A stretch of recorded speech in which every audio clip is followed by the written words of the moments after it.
Now, why would Sims use the metaphor of alchemy? Alchemy is the intersection of science and art. So you have scientific principles that move it along, and you also have this magic and this unknowable artistic element that exists, and it's the combination of the two that creates alchemy.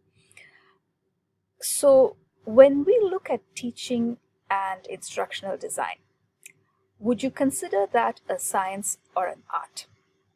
Now, I'm sure you've heard this, and you might even subscribe to this view that teaching is a skill that some people have. It's very innate in them. They're just able to do it. However, some people struggle with it. It's kind of like artists, right? You have this creative genius in you, or you really struggle with it. I would be the struggling kind. So there is this intangible element to art. And where do you put teaching? Does it belong with science or does it belong with art? Now, if you think of it as an art, that means there's this creative genius thing that's just there in you. And if you don't have it, then that's the end of it. But that's not true, because for teaching, we do have certain best practices and principles.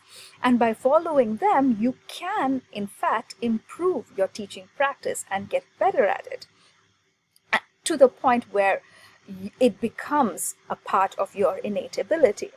So there's also a scientific element to it. But I subscribe to what Sims says, and I do agree with him in that I feel that it is a combination of both. So yes, there is a science to it, but there is also an art to it. And that combination of the two is what makes a good teacher an excellent teacher. That's also what differentiates instructional design from really good instructional design.